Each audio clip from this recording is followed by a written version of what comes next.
Hey Chris, nice to see you. How you doing? I'm really good, Roy. Great to see you again, mate. Yeah, you too, you too. So, a bit of a different gig for you. You're coming up to Scotland and you're speaking at Trans Rail Scotland. It's a pleasure to have you. It's a change of scenery from Manchester. Um, Oh, it's great. It's great. It'll be great to get up there. A couple of months' time, it'll be brilliant. yeah, it's really taken off. There's just tons happening, and everyone's really excited about the infrastructure plan and the investment plan that's happening up there. Which is why, of course, we wanted you to speak and to dive straight in. What key themes and messages are you going to be focusing on? Your keynote at Trans Rail Scotland.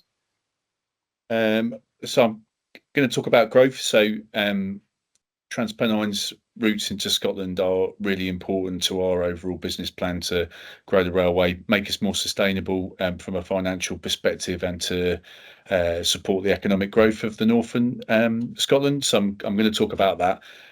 We're on and working with frame procurement at the moment, so I'm going to be talking a little bit about decarbonisation and where rolling stock fits into that, both because it's a really key theme in Scotland with the rolling Yeah. programme of electrification and the work that's going to happen with rolling stock in Scotland fairly soon. But it's also a really key national theme as well, and also really interesting, I think, to our supply chain partners.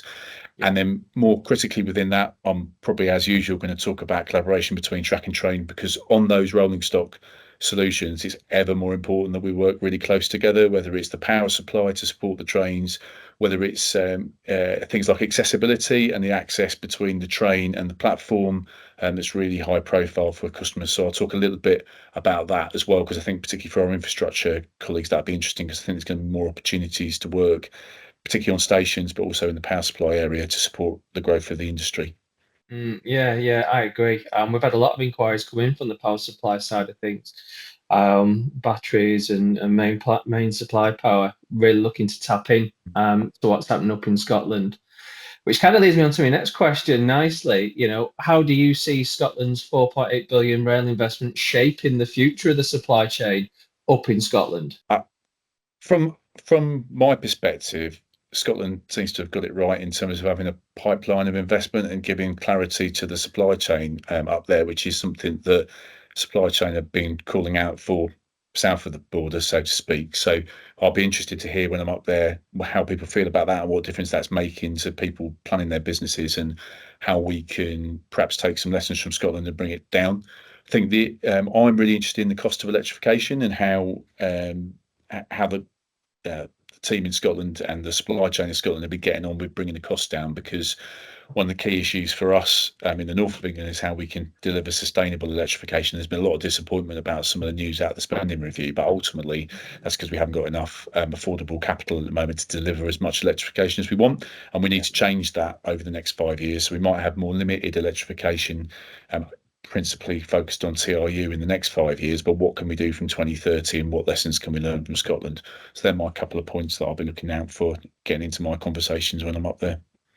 So when we're looking at doing more with less, and we're looking at decarbonisation, we're looking at electrification, how important is technology going to play for you guys feeding into those two key objectives? So I think there's a few areas. I think first thing is battery technology and discontinuous electrification, the use of the multi-mode trains that we're likely to have to bring into the industry, and building on what we've already got with our bi-modes, what you've seen in Anglia with bi-modes, is going to be really important, because that's just where we are. But then looking to the medium and the long term, this point around the cost of electrification, and whether it's the technologies associated with it, whether it's distribution, whether it's sort of new materials to support lower cost electrification. I think we've really got to look at that, because ultimately the problem's not going away, Roy. We can't put hydrogen really into UK trains because we've got a narrow loading gauge. Can't put Yeah. a massive hydrogen tank on the top of a train, I don't think, in the UK. And ultimately, diesel's going to be a technology that is phased out. You're going to see it, if you with your car and mechanics and stuff. It has been difficult to maintain an electric car, but over time, that those skills are going to change. Naturally, you'll be struggling to find an old fella to look after your diesel car eventually. So we're Yeah. going to feel the same pinch in rail over the next 10 years. So how do we transition ourselves and build a workforce and a supply chain that's fit for the future. And what ideas have you got or aspirations around that particular challenge? Have you got a pipe dream? I think the first thing is to say, and you see this kind of UK energy policy, we've got to get this power supply point, whether it's electric trains, whether it's diesel biomodes, whether it's battery biomodes, we're going to need more out of the power system, and we're also going to need that for growth, right? So whether it's running more freight trains or running longer, bigger passenger trains that carry more people, we're going to need to get that power supply right, and that's important because that's not necessarily all within the railway's gift. We've got to work with the network suppliers and understand power generation to bring that through. And I think the rail industry needs to come together and be really clear about that. You might have heard about some colleagues in DfT moving across to the Department for Transport Operator and bringing the railway together as we move towards GBR. I think it's Yeah, really yeah. important we start to deal with some of these strategic points around rolling stock and infrastructure coming together, and then giving a clear message from rail out to our partners in like the energy sector about what we need from them. So I think that's really important. Then the other area is, say, safety is never going to go away. So we're interested as we bring new rolling stock in, we work ever closer with the infrastructure teams on how we bring some technologies in, like correct side door enabling. So at the moment, you can still have train drivers maybe make mistakes, release trains on the wrong side, and have near misses and stuff. It doesn't happen very often. It's very infrequent. But how do we just automate and take that risk out entirely? So there's sort of smaller technological advancements that we can make for safety alongside sort of some of the bigger picture stuff that will impact the cost and the environmental agenda that we need to push forward on as well.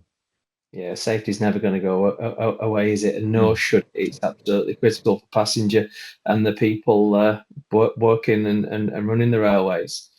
And safety taps into the whole energy problem as well, or energy issue challenge. And it made me think, well, what's your view on nuclear? Does nuclear have a place in rail, or the power of rail rolling stock?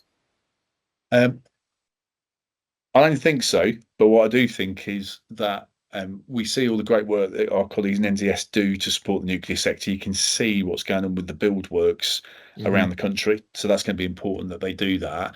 And well, we need to have our voice in the power generation perspective, because rail is going to need more power over the next period of time, and the country needs more power, and that needs to be sustainable. So where nuclear fits into that overall mix, I'll probably leave to other people who are more expert. But what I do think is we need to be clear about saying, in order for the railway to be sustainable, it needs to grow. And for it to grow, it needs to have a more use of electrification in whatever form, even including batteries.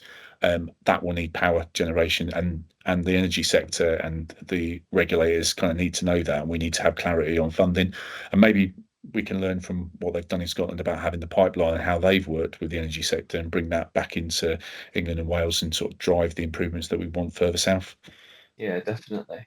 So what excites you the most about the next 5 years? We've got a big challenge there around decarbonisation, about power supply. I'm sure those challenges excite you, but what else is on the horizon that you're really excited about? There's always loads of doom and gloom about the railways, about there isn't enough money, or criticism in the press about operating performance. But I think there is a massive opportunity as we come together with GBR, and we build on some societal trends around. My son's about to go through his driving test, but I'm really just frankly scared at the idea of the insurance premiums of whatever would be, whatever naft diesel car you buy him or whatever, just those costs. Now that's driving societal change. Young people can't afford to drive a car, not, and actually a lot of them would choose not to for kind of environment reasons. That's an opportunity for us in rail and in public transport more generally to grow our market. So how do we build on those societal trends? And then how do we make sure we build on all the good work that's been going on creating a workforce that represents the communities that we serve, in Yeah. order to make us a stronger, more appealing place to work, and actually bringing more technology in, automating lots of things, reducing the amount of manual work, making it more appealing, exciting place to work, will help us do that. So I'm quite excited about saying there's still plenty of work out there, despite what people might say about the comprehensive spending review. There's still a commitment to rail, and we've got the opportunity ourselves to go and drive a more sustainable, certainly financially, industry by attracting customers to around doing a better job. So that always gets me out of bed every morning about how do we grow the railway, how do we make it more attractive to work in and more attractive to travel on, and hopefully we can have that discussion up in Scotland, where I know they share all of that enthusiasm for growing the railway and making it a better network for the communities we serve. Yeah, and for me to add on that, I mean, we cross three sectors in our business as a media company. We've got an audience of 1 million people in rail, across healthcare and across the public sector. We deal with lots of sectors across domestic and international supply chains. And everybody says the same. There's not enough money to do the things that they want to do. But that's the same for every household. That's just life. You can always do more and the job's never done. Going to what you were saying there about the societal changes, I'm 45, 18 months ago. Up until 18 months, I've been driving a car to and from Manchester every single day because it was convenient, it was nice, I was in my own space, I can listen to my own music. But the roads are just getting more and more congested. And I got a Metrolink data kit. I trialed it, and bearing in mind where I live, I have to walk to the bus stop, then get the bus to the Metrolink, and then I get the Metrolink into Manchester. To do that journey in a car was getting to the point where it was taking me an hour and a half. To do that journey with all that walking and getting on the bus and getting on the Metrolink, it was 50 minutes door to door. I was getting fresh air. I completed Netflix almost. I had, almost I had almost 2 hours of my day back for me, and I could do what I wanted to do, whether it was, as I say, watching Netflix, reading a book, and it's making a huge difference. My sister-in-law lives in Hertfordshire. We get the train from Piccadilly to Milton Keynes, change at Milton Keynes to Tring.